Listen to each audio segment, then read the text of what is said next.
संबोधित करेंगे। बगल में हमारे माननीय राष्ट्रीय प्रवक्ता श्री प्रेम शुक्ला जी हैं। मेरा विनम्र निवेदन है माननीय भूपेंद्र जी से कि आपको संबोधित करें।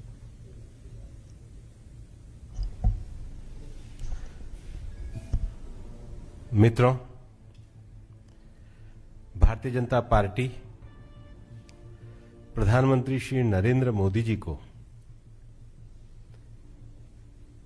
ओबीसी समाज और आर्थिक रूप से पिछड़े वर्ग के युवाओं को उनके नेतृत्व में मेडिकल कॉलेज की पीजी और यूजी क्लासेस में एडमिशन देने का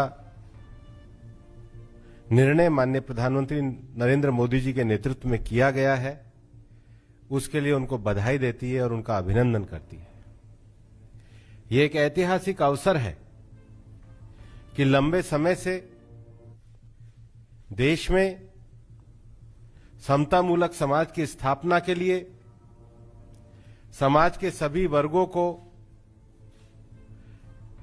समाहित करते हुए समरस भारत की रचना को करने के लिए बहुत सारे निर्णय एक लंबे समय से पेंडिंग थे। प्रधानमंत्री जी के नेतृत्व में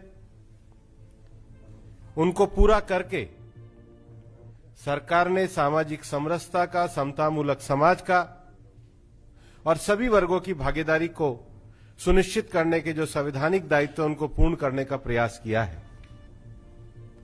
हम ये भी जानते हैं कि पिछड़ा वर्ग का जो आयोग था उसको संवैधानिक आयोग देने की मांग एक लंबे समय से पेंडिंग पड़ी थी। यूपीए सरकार के 10 साल निकल गए लेकिन उसको संवैधानिक आयोग का दर्जा नहीं दिया गया। माननीय प्रधानमंत्री जी के नेतृत्व में पिछड़ा वर्ग आयोग को संवैधानिक आयोग का दर्जा दिया गया। देश में एक लंबे समय से इस बात की भी मांग पेंडिंग थी कि जो सामान्य समाज के जो गरीब लोग हैं, आर्थिक रूप से जो कमजोर हैं, उनको भी संवैधानिक आरक्षण दिया जाए और इस विषय को भी माननीय प्रधानमंत्री जी के नेतृत्व में 10% आरक्षण आर्थिक रूप से कमजोर सामान्य वर्ग के लोगों को दिया गया। भारत के संविधान में जो सामाजिक, आर्थिक और राजनीतिक न्याय की संकल्पना है उसको पूरा करने का काम माननीय प्रधानमंत्री जी के नेतृत्व में किया गया और इसीलिए मेडिकल कॉलेज में भी ओबीसी समाज के 27% और आर्थिक रूप से पिछड़े वर्ग के विद्यार्थियों के लिए भी 10% आरक्षण की बात की गई। और इस बात को कहते हुए भी संतोष होता है कि माननीय प्रधानमंत्री जी के नेतृत्व में जो हमारी जिस प्रकार से ये सरकार चली है, उस सरकार के अंतर्गत पिछले भी ट्रिपल तलाक का अधिकार दिया गया। ये सब विषय भारत में एक लंबे समय से सामाजिक दृष्टि से, आर्थिक दृष्टि से कमजोर वर्ग के लोग जिस प्रकार से शासन में भागीदारी के साथ साथ विकास के मार्ग पर बढ़ना चाहते थे, सबका साथ, सबका विकास और सबका विश्वास की नीति को लेते हुए सरकार ने दृढ़ता के साथ उस पर कदम उठाए हैं। आज भले ही कांग्रेस कुछ भी कहे, लेकिन कांग्रेस का इतिहास इस बात को दर्शाता है कि कांग्रेस ने 1950 से लेकर 1977 तक, जब वो 74 तक वो पूरे देश के शासन में रहे और उसके बाद भी पिछड़ा वर्ग आयोग को, चाहे काका कालेलकर की रिपोर्ट हो, चाहे मंडल आयोग की रिपोर्ट हो, उसको लागू नहीं किया। कांग्रेस ने कभी भी आर्थिक रूप से सामान्य समाज वर्ग के जो लोग हैं उनको समाज की मुख्यधारा में आगे बढ़ाने के लिए उनके लिए भी किसी प्रकार की नीति को लागू नहीं किया गया। और इतना ही नहीं, मैं तो ये कहना चाहूंगा कि ये कांग्रेस के संसदीय परंपरा के आचरण पर एक धब्बा लगाने जैसा प्रश्न चिन्ह है कि जब पहली बार देश के मंत्रिमंडल में माननीय प्रधानमंत्री जी के नेतृत्व में एक बड़ी संख्या में ओबीसी समाज के लोग, दलित समाज के लोग, ट्राइबल समाज के लोग, सामान्य समाज के लोग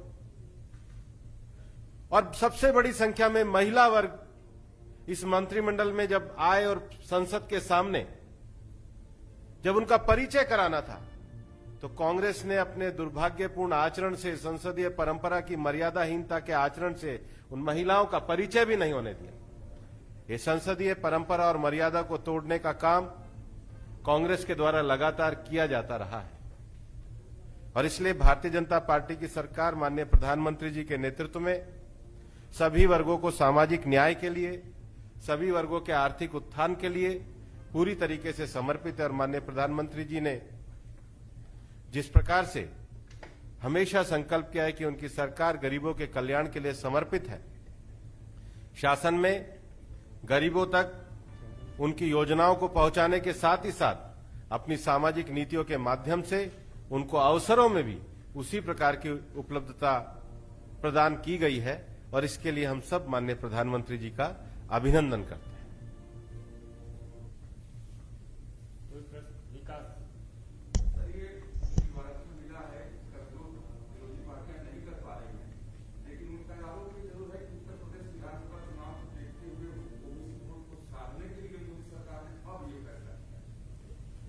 जो विरोध करने वाली पार्टियां हैं उनको मैं ये पूछना चाहता हूं कि जो कल तक सामाजिक न्याय के नाम पर लड़ाई लड़ते थे, क्या उनका समाज केवल उनके परिवार तक सीमित हो गया?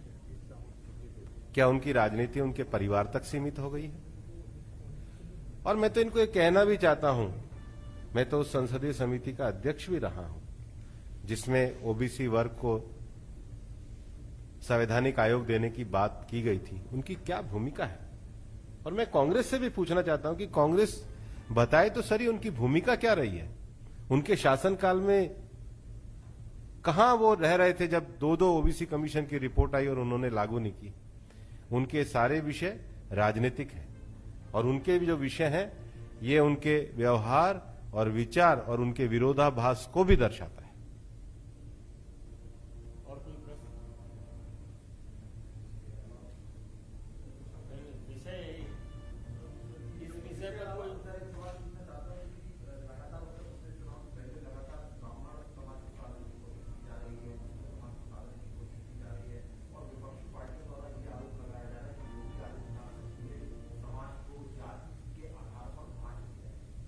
हम सबका साथ, सबका विकास और सबका विश्वास की राजनीति को लेकर के आगे बढ़ते हैं। हमारी सरकार के द्वारा गरीब कल्याण के लिए चलाई गई नीति, हमारी सरकार के द्वारा विभिन्न प्रकार के नीतिगत लिए गए निर्णय इस बात को दर्शाते हैं कि सरकार पूरी तरीके से समाज में सबका साथ, सबका विकास और सबका विश्वास के लिए समर्पित सरकार है।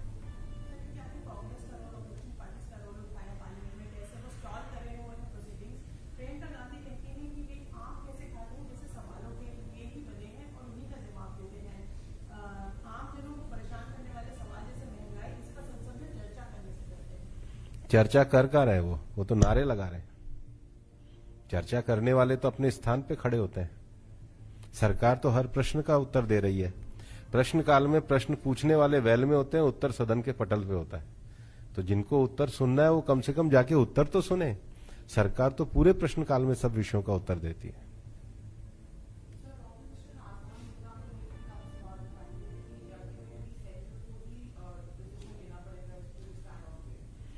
सरकार पूरी तरीके से सभी विषयों के लिए संवेदनशील है।